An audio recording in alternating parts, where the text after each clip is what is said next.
네, 오늘은 11번째 노트, 내부 클래스와 레코드에 대해서 설명해 드리겠습니다. 보통 우리는 이제 자바는 이제 클래스 단위로 프로그래밍을 하게 되고요. 한 클래스는 이제 하나의 파일에 정의해서 보통 씁니다. 물론 우리가 한 파일에 여러 개의 클래스를 또는 뭐 인터페이스나 열거형을 정의할 수 있는데 제약사항은 하나의 파일에 뭐만 하나만 정의할 수 있어요. 퍼블릭한 거는 하나만. 그게 인터페이스가 됐든 열거형이 됐든 뭐가 됐든 퍼블릭한 거는 하나만 정의할 수가 있습니다. 통상적으로는 일반적으로는 한 파일에 그냥 하나의 파일만 퍼블릭한 애를 정의하고 써요. 그게 일반적인 건데 내부 클래스는 클래스 안에다가 또 다른 클래스를 정의하는 거예요. 그러니까 독립적으로 지금까지는 독립적으로 클래스나 열거형이나 뭐 이런 거 정의했는데 클래스 안에 또 다른 클래스를 정의합니다. 뭐 열거형 같은 거는 간단해서 클래스 안에 정의하기도 하는데 일반적인 클래스는 보통 그렇게 정의하지는 않겠죠. 그런데 우리가 어떤 클래스 안에 어떤 클래스를 정의한다는 거는 그 내부적으로 정의한 클래스는 다른 여러 곳에서 쓰이지 않는다는 것을 보통 의미해요. 그리고 또 하나, 이 클래스는 복잡하지 않다라는 거예요. 한 클래스 정의하는데 그 안에다가 또 복잡한 클래스 하나 더 만드는 거는 보기도 안 좋아요. 그래서 보통 내부 클래스라고 하는 거는 간단한 클래스이고 이 간단한 클래스는 그 안에서만 쓰이는 거예요. 그 안에서만. 그런데 뒤에 가서 설명드리겠지만 내부 클래스를 가지고 프로그래밍 하는 것은 그 클래스 안에서만 쓰이지만 그 내부 클래스의 객체는 밖에서 사용이 될 수 있어요. 그게 무슨 의미인지 좀 이해가 돼요? 이제 뒤에 가서 예제를 보면 알 수 있는데 이제 자료구조 수업 듣죠. 그쵸? 대부분. 그러면 연결구조 배웠었죠. 그리고 자료구조를 만들면서 반복자도 배웠을 거예요. 반복자라는 거. 제 수업은 당연히 배웠을 거고요. 그러면 이 반복자라는 것과 그리고 연결구조에서는 뭐가 필요하냐면은 노드라는 게 필요해요. 데이터와 다음 연결 주소를 유지하는 노드라는 게 필요해요.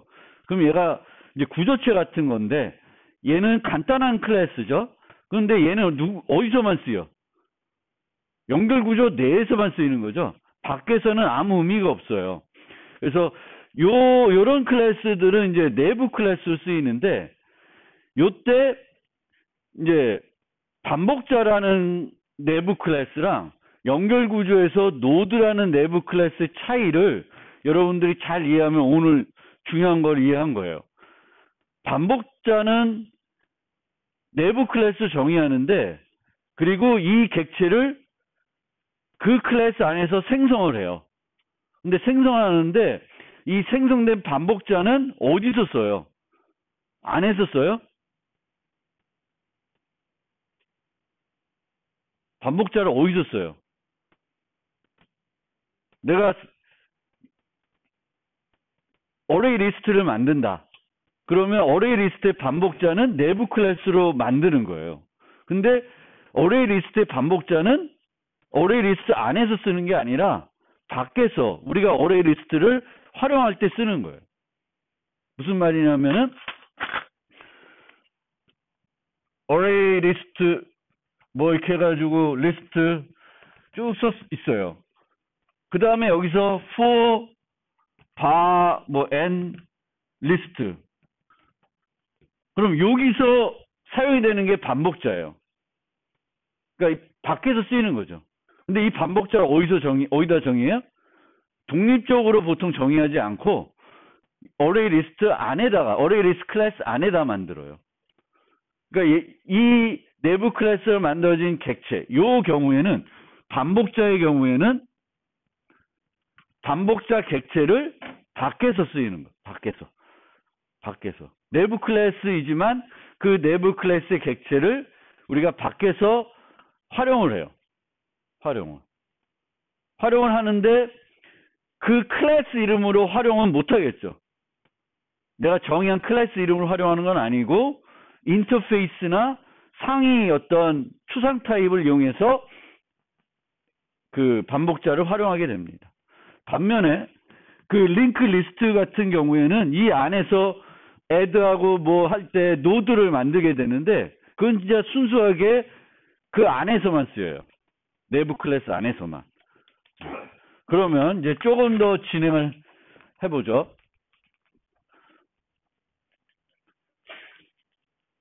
내부 클래스는 이제 자바에서 내부 클래스는 크게 두 종류로 구분이 될 수 있어요. 메소드 내부 클래스. 얘는 클래스 어디다 정의한다는 거예요? 메소드 안에다 정의하는 거예요. 그 다음에 클래스 내부 클래스는 클래스에 그 어떤 함수 내에다 정의하는 게 아니라 밖에다가 정의하는 거예요. 클래스 안에다 정의하는데 예를 들면 이런 식으로 클래스가 있고 여기다가 클래스를 만들고 이 안에서 쓰는 거예요.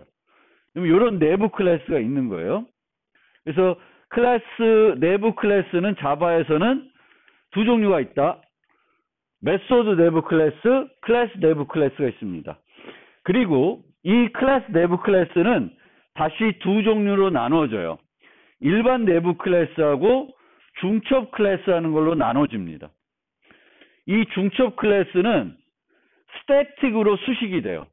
스태틱으로 수식이 돼서 요거 나중에 하겠지만 연결 구조의 내부 클래스는 중첩 클래스로 사용이 되는 거고 반복자는 일반 내부 클래스로 사용하게 됩니다.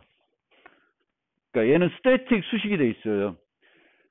C++를 잘 아시는 분은 C++도 클래스 내부 클래스를 만들 수 있어요. 근데 C++는 클래스 내부 클래스에는 중첩 클래스만 존재해요.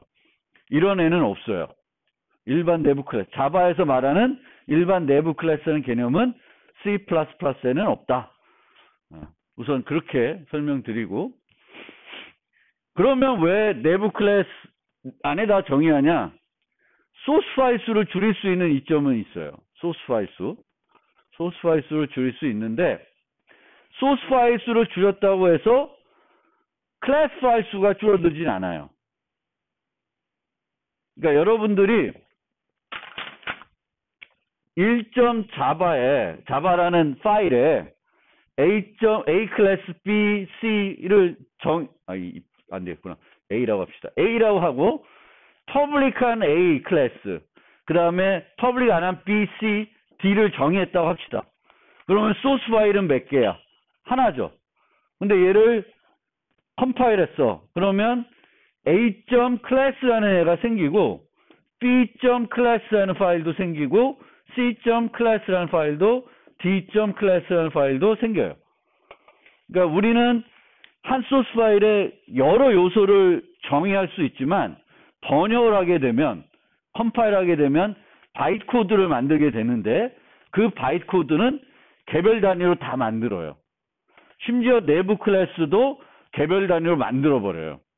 그러니까 빈 디렉토리 한번 가보시면 내가 갖고 있는 소스 파일과 1대1로 되는 게 아니에요. 내가 한 소스 파일에 여러 개의 클래스를 정의하면 요 수는 요 점 클래스 바이트 코드 파일 수는 그만큼 생깁니다. 그러니까 얘를 줄여주는 효과는 전혀 없습니다. 그러니까 내부 클래스 쓰면 소스 파일만 줄여주는 효과가 있고 두 번째 효과는 공개할 필요가 없는 것을 숨겨주는 캡처해주는 효과가 있습니다. 그러니까 링크 리스트 같은 경우에는 노드라는 거를 밖에서는 알 필요가 없죠. 어떤 노드를 만들어 쓰는지는 굳이 내가 알 필요 없습니다. 저장만 해주면 되는 거지, 실제. 우리는 저 내부가 어떻게 돌아가는지 이제 자료구조 시간에 배워서 알지만, 그걸 모르더라도, 링크 리스트는 자료를 선형적으로 유지해 주는 것만 알면 그냥 add하고 하면 돼요. 물론 효율적으로 못 쓸 수는 있죠. 근데 쓸 수는 있습니다.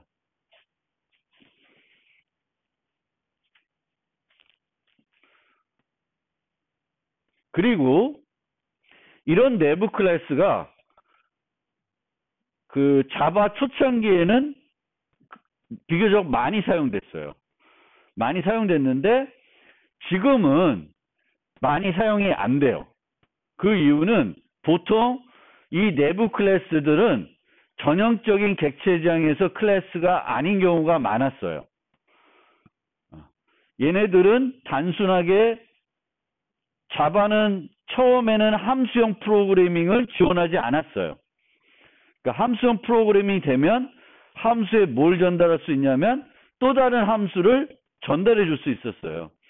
예전에는 또 다른 함수를 다른 함수의 인자로 전달하는 방법이 없으니까 그게 필요했을 때 어떻게 했냐면은 클래스를 만들고 클래스에 함수를 정의한 다음에 그거의 객체를 생성해서 함수에 전달했어요. 근데 그런 용도, 그러니까 함수를 전달하기 위한 용도로 클래스를 많이 정의했어요. 이 클래스들은 멤버 변수도 하나였고 메소드도 딱 그 하나만 있었어요. 대표적으로 이걸 많이 썼던 데가 어디냐면은 GUI 프로그램 할 때 많이 썼어요. GUI 프로그래밍을 여러분들이 테트리스 통해서 조금 해보셨겠지만 사건 기반 프로그래밍이고요. 버튼을 누르면 뭘 해야 돼. 뭐 하면 뭐 해야 돼. 그러면 그 누르는 것들이 사건이 되거든요. 사건. 그럼 우리는 뭘 하게 되면 이 사건과 그 사건이 일어났을 때 해야 되는 일, 그게 함수고요. 이 두 개를 연결해 줘야 돼요. 등록을 시켜 놓으면은 저절로 시스템에서 그 사건이 일어나면 등록된 함수를 실행시켜 줘요. 예전에는 함수를 등록 못 해가지고 뭘 등록했냐면 객체를 등록해 놨어요. 그리고 인터페이스를 통해서 특정한 함수를 가진 객체를 등록시켜 놓은 거예요. 그러면 그 사건이 일어나면 등록된 객체에 그 메소드를 불러가지고 일이 진행된 거예요. 근데 지금은 함수를 전달할 수 있으니까 객체를 등록해 놓는 게 아니라 그냥 함수만 등록하는 거예요.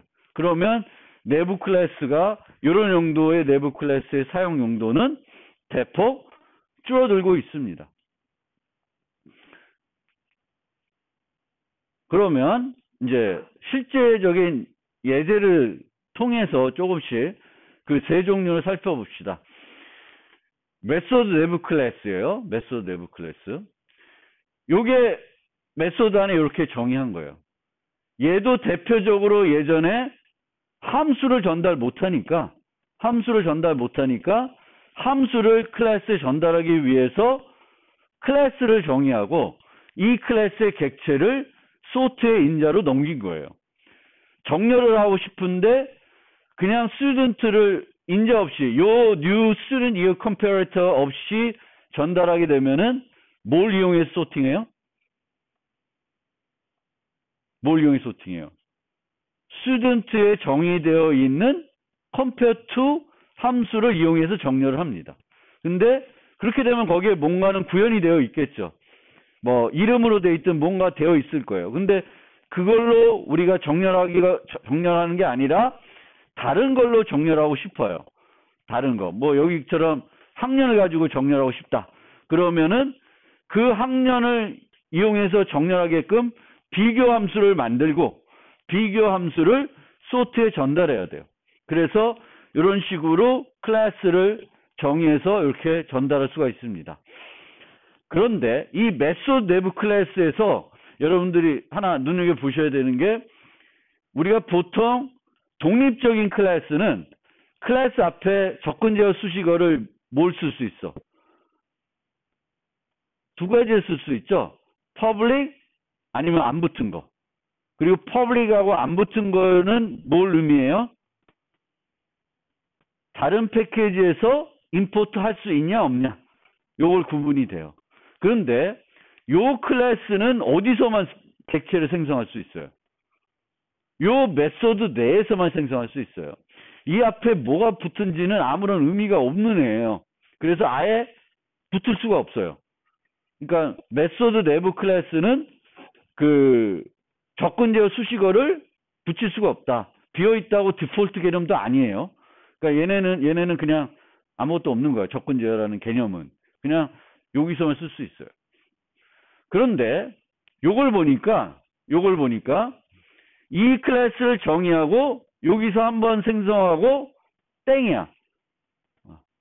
한 번밖에, 그러니까 클래스를 정의했는데 그 클래스의 객체를 한 번만 생성하고 역할이 다예요. 끝이 나요.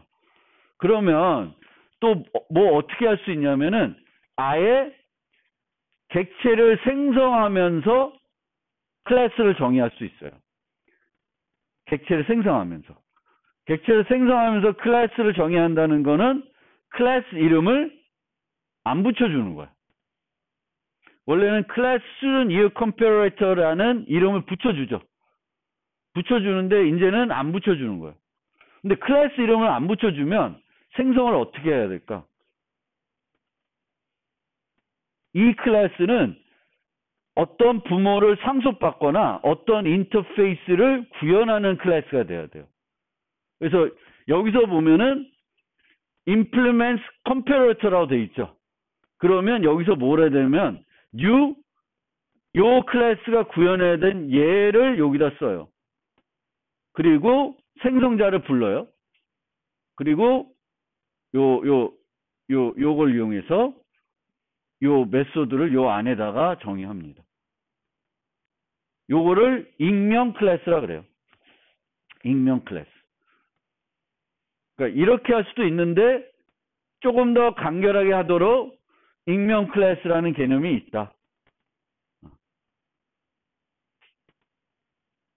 그리고 익명 클래스는 그것이 상속해야 되는 부모 클래스 또는 그것이 구현해야 되는 인터페이스를 이용해서 생성자 호출을 하고 생성자 호출 다음에 중괄호 안에다가 클래스의 메소드들을 또는 멤버 변수들을 정의하게 됩니다. 뭐 복잡한 애들은 이렇게 안 하겠지만 어차피 메소드 내부 클래스는 매우 단순한 애들, 이런 애들을 쓸 때 하는 거고요. 지금은 이렇게 코딩을 안 합니다. 이렇게 해요. 함수만 전달하는 거예요. 람다 표현식이라고 하는데 함수를 간결하게 정의하는 방법이에요. 람다 표현식이라는 거. 함수형 프로그래밍에서 람다 표현식이라고 하는 거는 함수를 간결하게, 이름 없는 함수를 간결하게 정의하는 방법입니다. 보통 일회적으로 함수에 또 다른 함수를 전달하고자 할 때 이 람다 표현식이라는 걸 써요. 람다 표현식은 14장 가서 설명을 드릴 거예요. 근데 어쨌든 흐름적으로 여러분들이 이해하시는 게 이제 메소드 내부 클래스들은 요 메소드 안에서만 쓰이는 그런 애들이고 그런 애들은 주로 이런 용도가 많았는데 지금은 이런 용도 애들은 안 쓰고 그 함수형 프로그래밍을 대신하고 그때 이제 많이 쓰는 게 람다 표현식이다 라는 거고요. 여기서도 여러분들이 생각해야 되는 게 이 클래스를 생성하는 건 여기서 했지만 얘를 사용하는 건 어디서 사용을 해요? 이 객체를 어디서 사용을 해요? 이 메소드 안에서 사용하는 게 아니라 전달을 했죠. 어디다가? 소트에 전달을 했어요. 소트에 전달하면 소트는 student year comparator라는 이름은 몰라. 어떤 매개 변수로 얘를 받을까요? 요걸로 받겠죠. 그렇죠? 여러 애들이 올 수도 있으니까 인터페이스 리모컨으로 얘를 받는 거예요. 그럼 얘를 받아서 쓰면 거기서 이 메소드를 불러서 쓰겠죠. 이 메소드를 compare 메소드를 이 정렬 함수 안에서 사용하게 됩니다. 그러면 그게 뭘 의미하냐면 클래스 이름 앞에 붙는 접근 제어는 아무 의미 없다 그랬어요. 근데 얘는 의미가 있죠. 요 퍼블릭은 의미가 있어요. 그렇죠? 그러니까 메소드 내부 클래스라고 하더라도 이 안에서 만들어지는 정의되는 메소드의 접근 제어는 네 가지가 다 가능해요. 보통 이 생성을 요 클래스 안에서 하지만 생성된 객체를 이 클래스 안에서 쓰이는 게 아니라 다른 데 전달해서 상위 리모컨이나 리모컨으로 활용될 수 있고, 그렇게 활용된다는 거는 그 퍼블릭 메소드들을 불러서 쓴다는 거거든요. 그래서 내가 적절하게 요 메소드들의 그 접근 제어를 수식어들을 해줘야 돼요. 그래서 내부는 뭐 제약이 없는 거죠. 다 일반적인 클래스들을 정의하듯이 그 네 가지 접근 제어 중에 맞는 걸로 접근 제어 수식어를 붙여줘야 돼요. 메소드 내부 클래스도 그거의 멤버 변수나 메소드들은 적절하게 접근 제어를 다 붙여줄 수 있다 라는 거고요. 그 다음에 요 경우에는 이제 메소드 내부 클래스인데 뭘 여기서는 설명드리고 싶으냐면 여기에 지역 변수가 있어요. 그럼 이 지역 변수를 이 클래스에서 가져다가 쓸 수 있습니다. 조금 이상한데 가져다가 쓸 수 있어요. 근데 이걸 가져다가 쓰기 위해서는 조건이 있어요. 무슨 조건이냐면 이 x가 내가 가져다 쓰려는 변수가 실질적으로 파이널이어야 됩니다. 실질적으로 파이널이란 뭐냐면은 안 바뀌는 거예요. 우리가 얘를 파이널로 수식해주면 고정되죠. 그럼 당연히 쓸 수 있는 거고, 파이널로 수식을 안 하더라도 실제 보니까 안 바뀌고 있어. 그러면 쓰게 해주는 거야. 만약에 여기서 x 이퀄 5, x 이퀄 2 뭐 이런 데서 하게 되면은 여기서 x를 못 갖다 써요. 못 갖다 씁니다.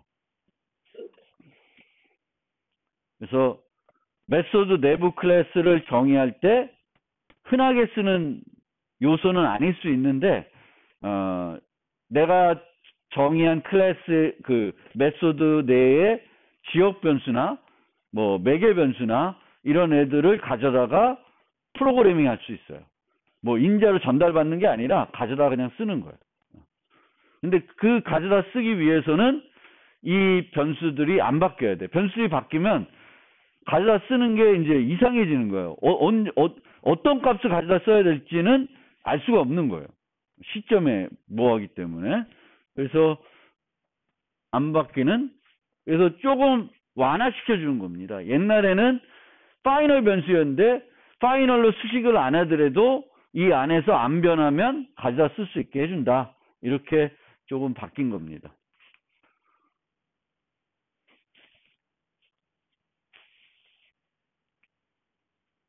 좀 진행하고 설명드리겠습니다. 그 다음에 이제 그 클래스 내부 클래스를 이제 살펴볼 거예요. 방금 전에 살펴본 거는 메소드 내부 클래스예요. 지금 살펴볼 거는 클래스 내부 클래스를 살펴보겠습니다. 이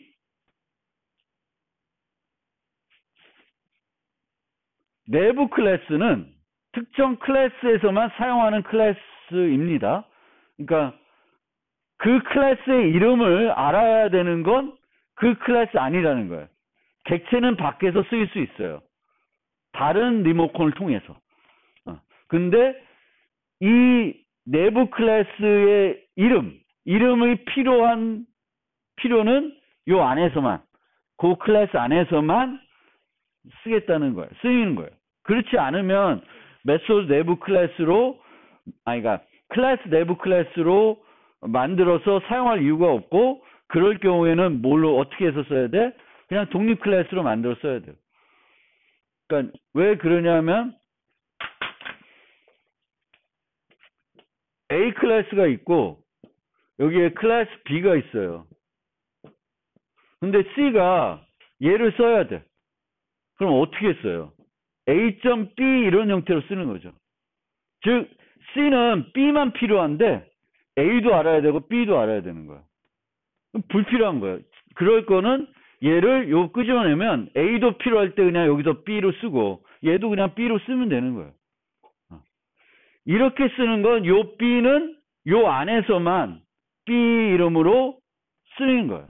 그럴 때만 이제 메소드 내부 클래스 내부 클래스로 만들어 쓰고 안에서만 쓰이지만 얘가 덩치가 되게 비교적 커. 그러면 또 걔는 메소드 내부 클래스로 자꾸 턴 나온다. 클래스 내부 클래스로 안 써요. 그냥 독립적으로 써요. A에서만 쓰이는 클래스이지만 복잡해. 그러면 굳이 내부 클래스로 안 만들어요. 그러니까 내부 클래스를 만든다는 건 요 A의 내부 클래스를 만든다는 건 A에서만 사용하고 클래스가 단순한 경우, 간단한 경우에만 이제 쓰이는 거예요.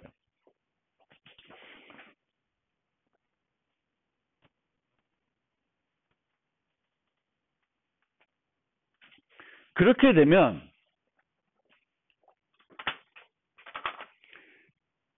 이 안에서 B의 객체를 생성하겠죠. 이 안에서 예를 들면 링크 리스트다. 그럼 노드다. 얘가 노드예요. 그러면 여기가 add 메소드예요. 그럼 첫 번째로 뭘 하냐? 노드, new 노드, new 노드. 뭐 이렇게 해서 노드를 처음 만들어서 맞는 위치에 가서 그 노드를 삽입해 줄 거예요. 맨 뒤에도 삽입해야 되는지 맨 앞에 해야 되는지 어디에 해야 되는지에 따라서 삽입해 주는 거예요. 여기서 생성해서 쓰게 돼요. 그리고 이제 뭐 new 노드의 넥스트는 뭐 헤드 이런 식으로 프로그래밍 하는 거예요. 그러면 이 점에서 이제 넥스트를 하는데 여기에 있는 멤버 변수들의 접근 제어가 있을 거 아니에요? public, private 이 내부 애들은 어디에 있든 네 가지를 다 쓸 수 있어요. 다 쓸 수 있는데 이 네 가지를 써봤자 A한테는 아무 의미가 없습니다. 그러니까 여기가 private next라고 써도 이렇게 접근할 수 있어요.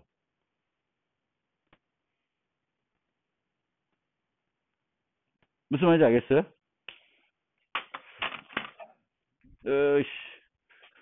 그러니까 여기서 보면 이게 재미없는 예인데 여기 i발이 있습니다. 그럼 여기다가 private이라 썼어요.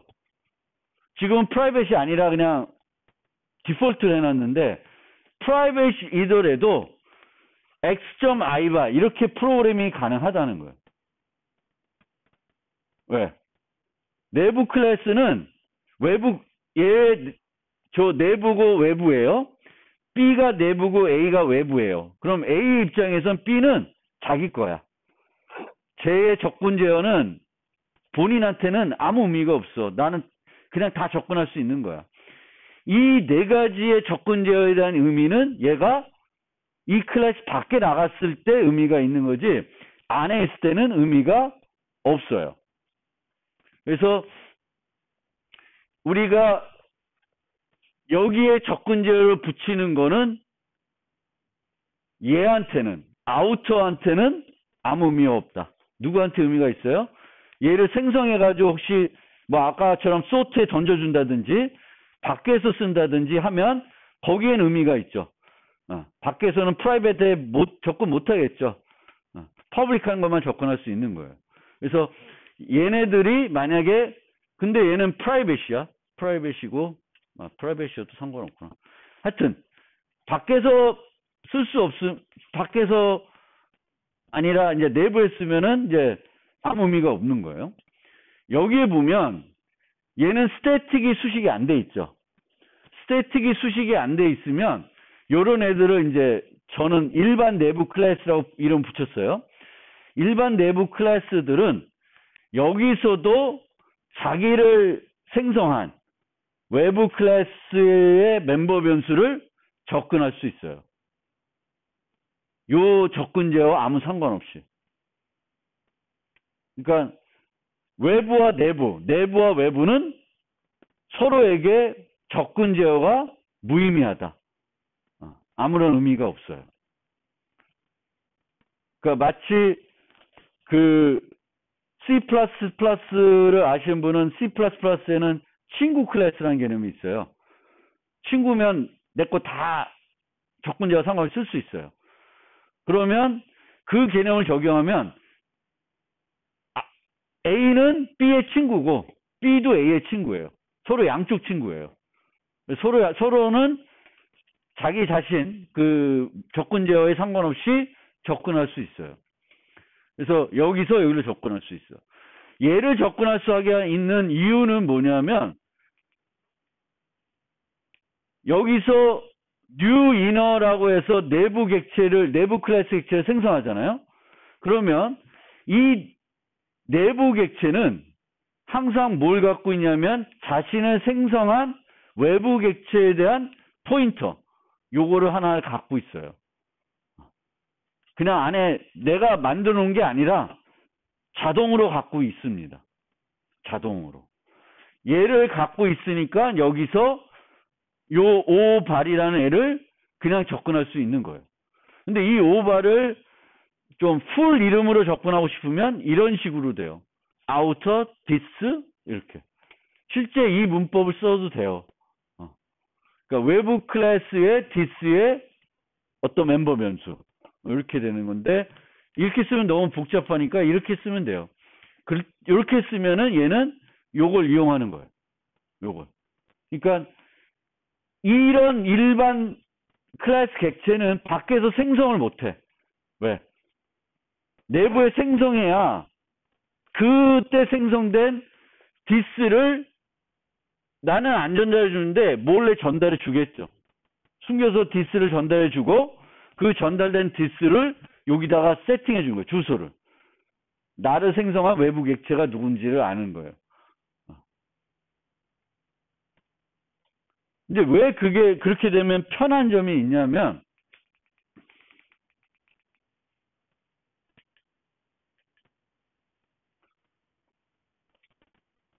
요게 반복자예요. 반복자. 이제 자바에서 반복자 만들 때 이렇게 만들어요. 이게 이제 내부 클래스예요. 그래서 자바에서 반복자를 어떤 클래스에 반복자를 만들고 싶으면 이 클래스는 반복자를 가진 애다를 알리기 위해서 요걸 구현합니다. 요걸 이터러브를 구현해요. 그러니까 이터러브 인터페이스를 구현하면 이 클래스는 뭘 갖고 있는 애예요? 반복자를 갖고 있는 애예요. 그리고 어떤 메소드를 구현해야 되냐면 이터레이터라는 메소드를 구현해야 돼요. 그리고 여기서 뭘 반환해야 돼? 반복자를 반환해 줘야 돼요. 그런데 이 반복자는 어떻게 만드냐면은 이터레이터를 임플리멘트하도록 내부 클래스로 만들게 되는 겁니다. 그러면 여기서 반복자에서 해야 될 일은 어떤 애들을 방문하면서 하나씩 줘야 되냐면은 요예요. 리스트에 있는 데이터들을 하나씩 방문해 가면서 넥스트가 불려졌을 때 돌려줘야 돼요. 돌려줘야 돼요. 그런데 얘네들은 어떻게 해요? 이 생성자를 생성할 때 얘네들을 전달해 주지 않았는데도 이 외부 클래스에는 뭘 접근할 수 있어요? 사이즈나 리스트를 접근할 수가 있는 거예요. 그러니까 내부 클래스 객체가 자신을 생성한, 나를 생성한 외부 객체의 멤버 변수를 접근해가지고 프로그래밍 할 수 있도록 해줘요. 일반 내부 클래스는. 스태틱이 수식이 안 된 애들. 그럼 반복자들은 이렇게 만들면 편해요. 만약 얘를 스태틱으로 만들면 여기다가 스태틱을 넣어줬어요. 그러면은 요 리스트 아웃 사이즈를 접근할 수가 없겠죠. 독립적인 거기 되기 때문에 못해요. 그러면 어떻게 해야 되냐면 생성자를 만들어서 반복할 때 필요한 정보를 넘겨줘야 돼요. 근데 그게 번거로운 거니까 이제 자바에서는 내부와 외부는 되게 밀접한 애들이야. 서로 막 엉키고 설켜도 상관없다. 이런 개념이에요. 그래서 그거를 허용하고 있는 거예요. C++에서는 이런 거 허용 안 해요.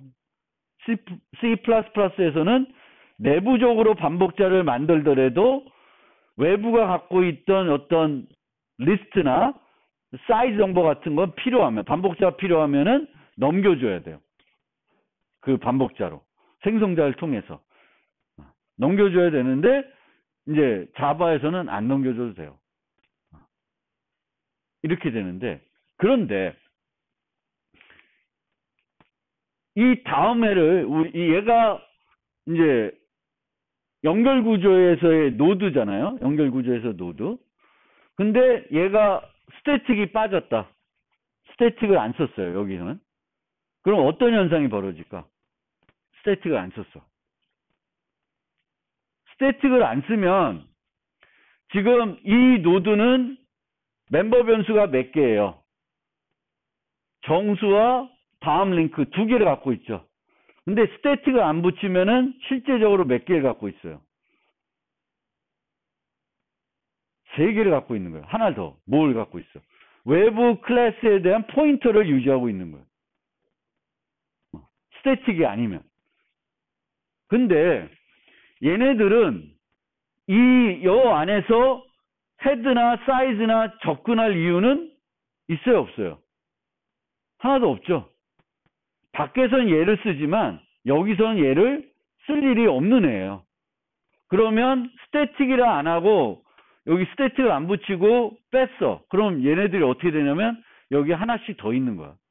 그리고 뭘 가리켜 다? 똑같은 외부 객체를 가리키게 돼요.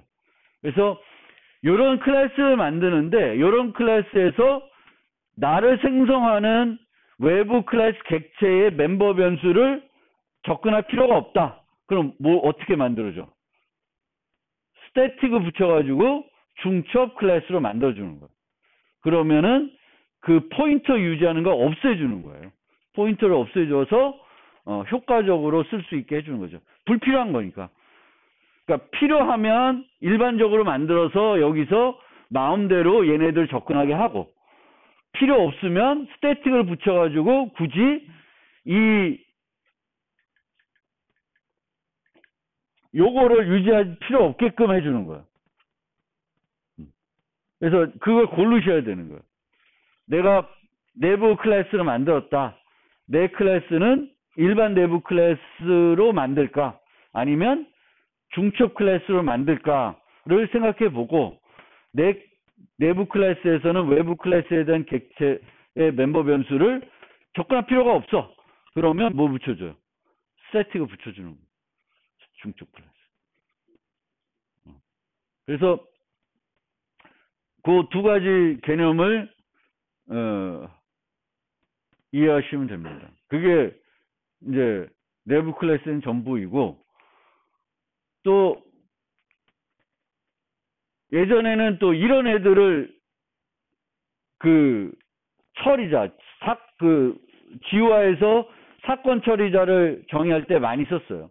사건 처리자는 버튼을 누르면 뭐 다른 어떤 뭐 해야 되니까 여기에 있는 막 그 GUI 노드들을 또 접근해야 돼. 그러려면은 얘를 일반 클래스로 만들고 막 여기에 있는 애들을 접근하도록 해야 사건 처리자를 정의하기가 편했어요. 물론 지금은 그냥 함수 정의하니까 그런 게 다 필요 없어졌습니다.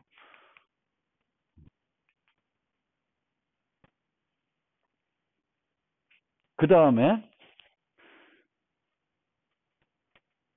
이런 내부 클래스에 스태틱 멤버 변수를 가질 수가 없어요. 스태틱 멤버 변수를. 그러니까 내부 클래스들은 스태틱 멤버 변수를 가질 수가 없습니다.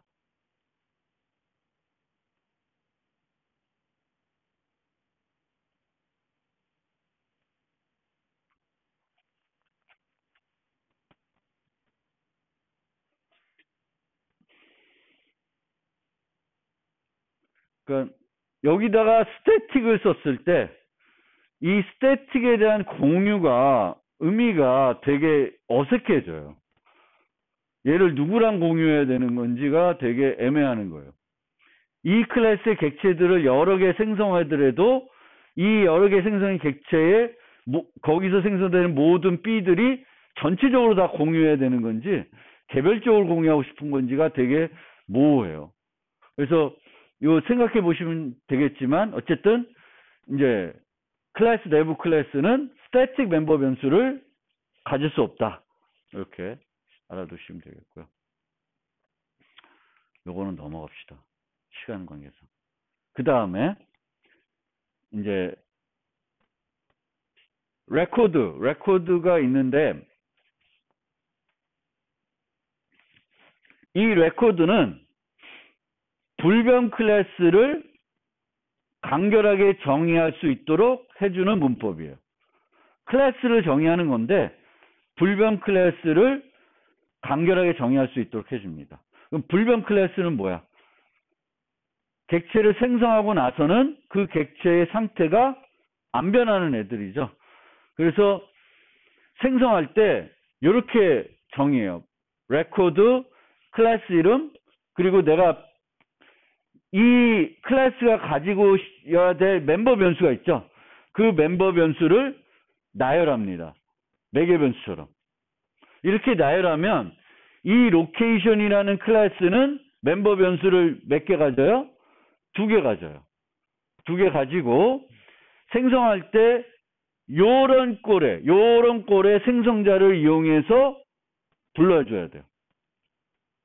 그래서 이렇게 생성하면은 이 로케이션은 로우와 컬럼 두 가지 멤버 변수를 가지고 그것의 타입은 int예요. 그리고 접근 권한은 뭘까? 프라이빗입니다. 프라이빗인데 만약에 내가 이 로케이션에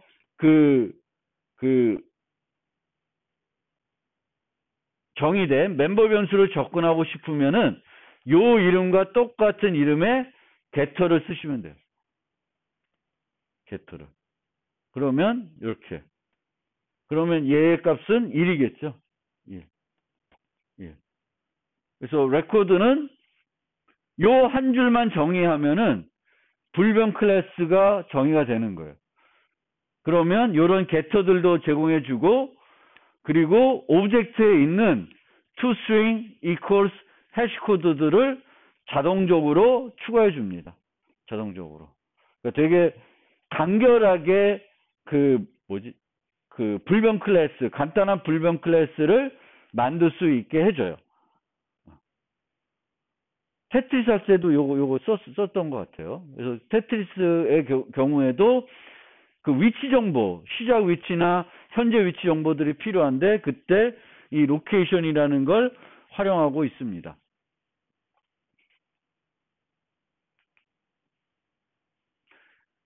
만약에 내가 이렇게 로케이션을 정의하게 되면은 생성자를 하나 만들어서 제공해 줘요. 근데 그 생성자를 내가 조금 보완하고 싶어. 보완해서 이 로우와 컬럼에 대한 인자에 대한 범위를 뭔가 검사를 하고 싶어요. 그럼 어떻게 할 수 있냐면 public location이라는 클래스와 똑같은 이름을 쓰고 여기다 중괄호 한 다음에 여기다가 코드를 작성하게 됩니다. 그럼 이 코드는 시스템에서 제공해주는 생성자에서 자동으로 호출해줘요. 먼저. 얘를 먼저 호출하고 이제 그 다음에 걔네들이 만든 그거를 만들어줘요. 그래서 여기서 이렇게 만들어 놓으면은 로케이션의 객체를 생성했는데 음수를 주면은 예외가 발생하는 거죠. 객체가 생성 안 되겠죠. 근데 음수가 아니면은 저절로 자동적으로 잘 생성이 되는 거예요. 그래서 시스템에서 자동적으로 제공해 주지만 생성자 제공해 주지만 그 생성자에서 어떤 필요한 기능들이 있으면 내가 추가를 해줄 수 있어요. 그리고 만약에 내가 다른 생성자를 만들고 싶어. 예를 들면 로우만 받는 생성자를 만들고 싶은 거예요. 그런데 그걸 만들려면은 여기다가 만들 수 있는데 그 생성자에서는 반드시 뭘 불러야 되냐면 원래 거를 불러야 돼요. 원래 거를. 그러니까 내가 만약 여기다 정의하고 싶다 그러면 public location into row 이런 걸 정의할 수 있어요. 근데 요거의 첫 문장이 뭐가 돼야 되냐면 요게 돼야 돼. 그리고 뭘 여기서 해야지. 항상 새롭게 정의하는 생성자, 레코드의 생성자는 뭘 호출해야 돼요? 시스템에서 자동적으로 제공해주는 생성자를 호출해줘야 돼. 근데 그걸 어떻게 호출해? this를 이용해서 호출해야 돼요. this를. 그래서 생성자를 시스템에서 자동으로 제공해주는 생성자 말고도 이제 추가할 수 있는데 추가를 하게 되면은 반드시 시스템에서 자동적으로 제공해주는 생성자를 첫 문장에서 this를 이용해서 불러줘야 되겠고, 나머지는 뭐 일반 클래스하고 별로 차이가 없어요. 필요한 메소드 추가해서 쓸 수 있고, 또 static 멤버 변수나 메소드 추가해서 사용할 수 있고, 그렇습니다. 그런데 레코드 클래스는 다른 클래스를 상속받아 정의할 수 없고 기본적으로 파이널 클래스이고요. 하지만 인터페이스는 구현할 수 있어요. 그리고 내가 어떤 레코드를 상속받을 수도 없어요. 레코드가 어떤 걸 상속해서 레코드를 정의할 수도 없고, 정의된 레코드를 상속해서 클래스나 또 다른 걸 만들 수도 없습니다.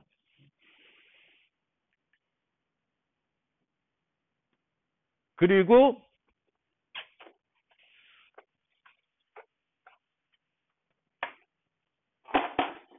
여기서 불변 클래스니까 주의해야 될 점은 뭐냐면,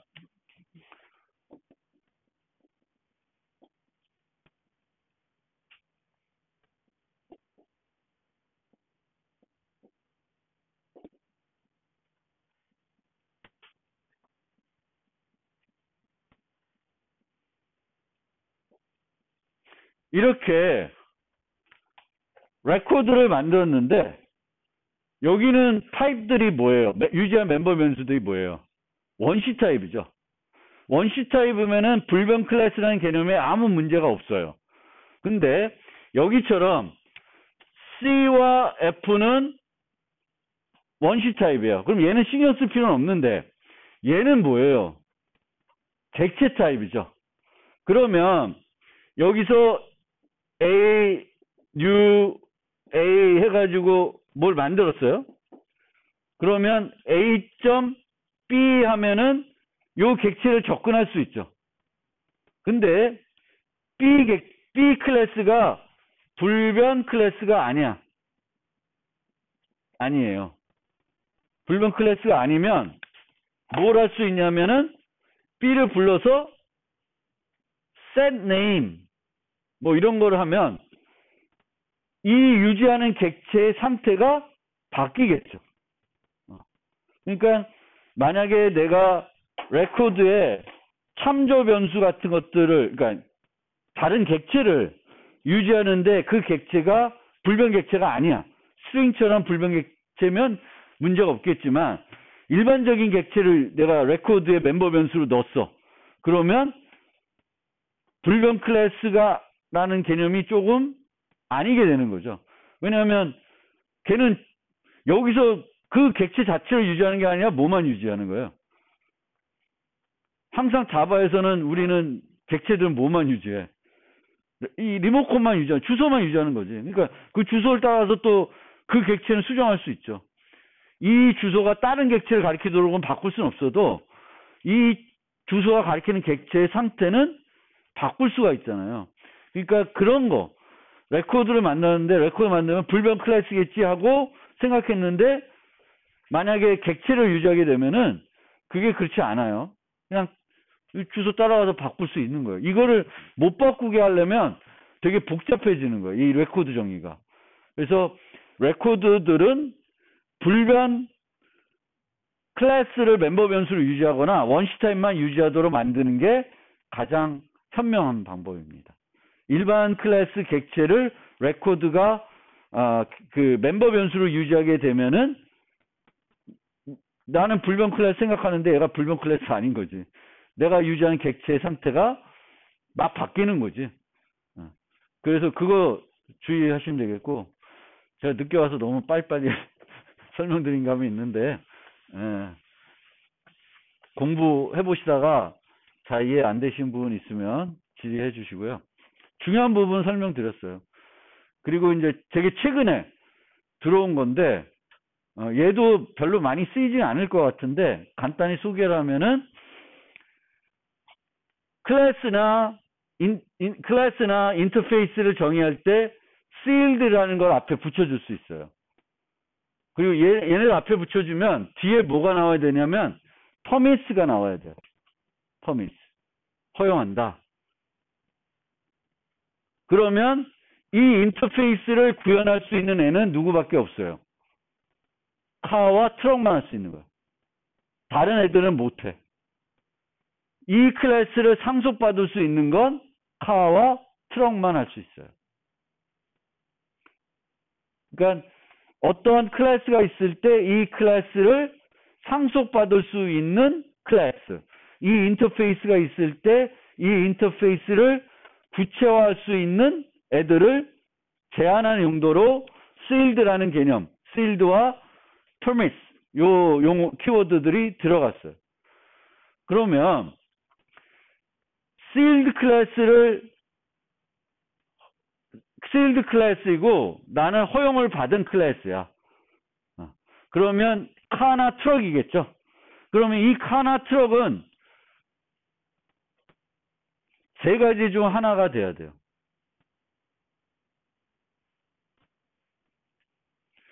클래스가 파이널이 되면 어떻게 돼요? 내가 요 비어클을 상속받으면서 파이널 클래스로 수식해줬어요. 그러면 칼을 상속할 수 있어요, 없어요?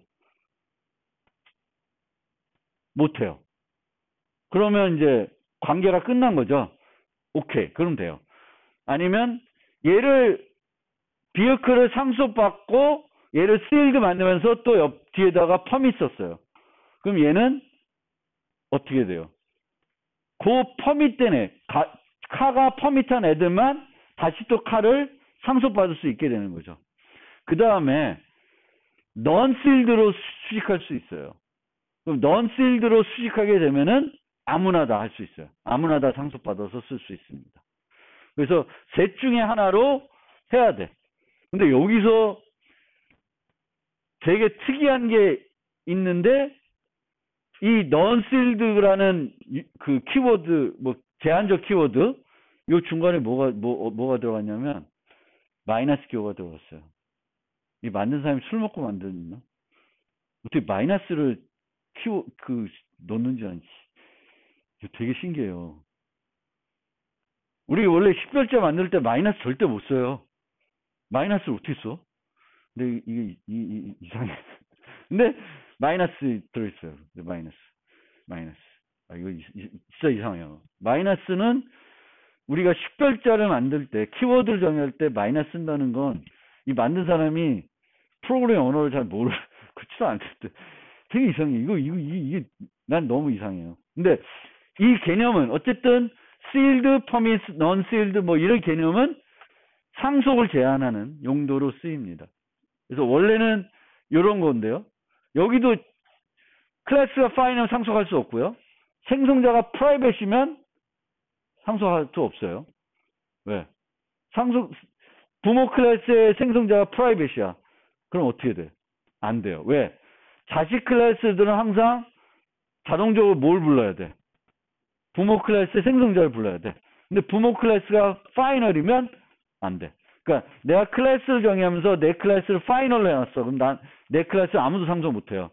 난 파이널 정의 안 했는데 내 클래스의 생성자들을 다 프라이빗으로 만들어놨어. 그럼 상속 못해요. 상속 못해요. 그리고 다른 패키지면은 임포트를 못하니까 퍼블릭한 애들 아니면 갖다가 상속해서 못 써요. 그래서 지금까지는 상속에 대한 제어가 요 세 가지로 제한이 됐었는데 이제는 어떤 이름 갖고 제한하고 있는 거죠. 이게 왜 필요한지 난 좀 잘 모르겠어요. 모르겠어요. 이게 강건한 건가? 그냥 요거 만들면서 트럭은 하는데 다른 건 하지 마라. 꼭 그렇게 해야 되나? 이 용도는 잘 모르겠어요. 근데 이게 추가된 거니까 이제 알아두시고